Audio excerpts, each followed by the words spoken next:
So what is it really to be trauma-informed?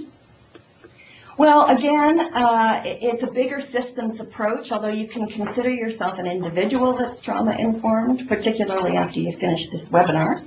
But essentially, being trauma-informed is an awareness of the prevalence, of the impacts of how trauma affects us, and the fact that those people that experience trauma are not, in fact, a subgroup, but they make up nearly all of the children and youth that we see in our service system.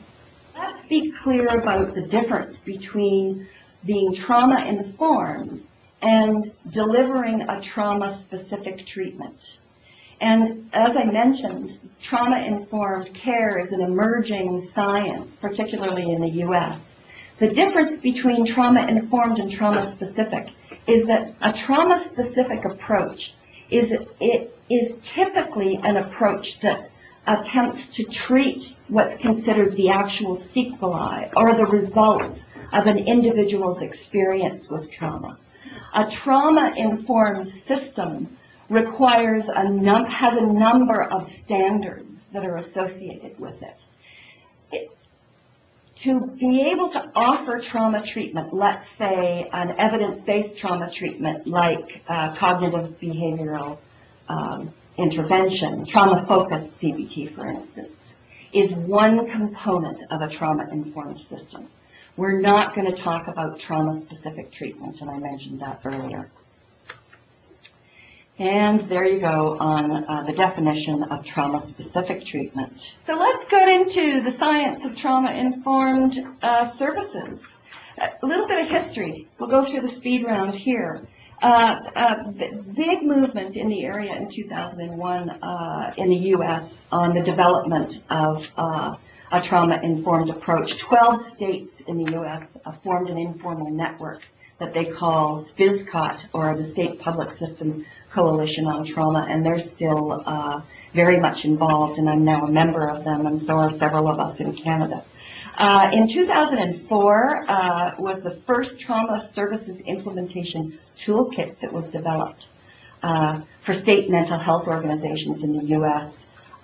Through SAMHSA. At the same time, a group of people put together what was called the Dare to Act conference, and it really brought together, it was a national conference that brought together a number of organizations across the U.S. to talk about what it would mean to build a theory around trauma-informed care. Then they had the national conference, the follow-up in 2005. In 2007, the toolkit that I mentioned that was developed by SAMHSA went from 30 pages to 135 pages. Here's the definition of trauma-informed care that I really want you to take a look at. It means that individuals in organizations are educated on the causes and effects of trauma and understand the potential to re-traumatize individuals.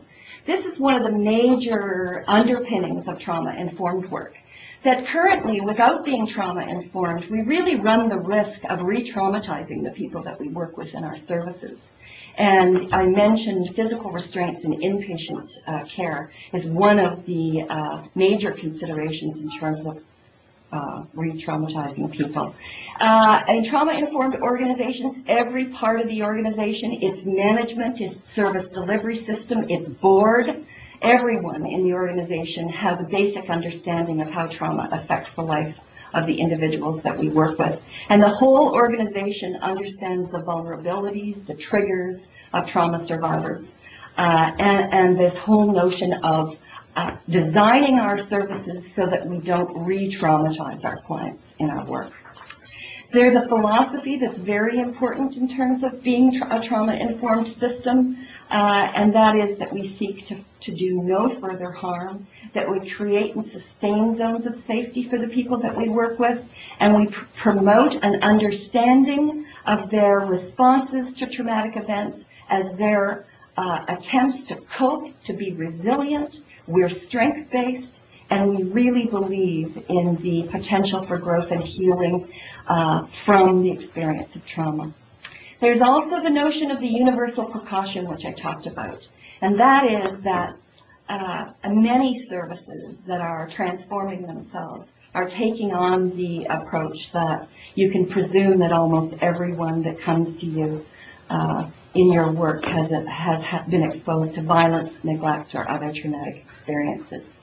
The point here is that the way that we now view the people that we work with, and we ask the question, what's happened, not what's wrong.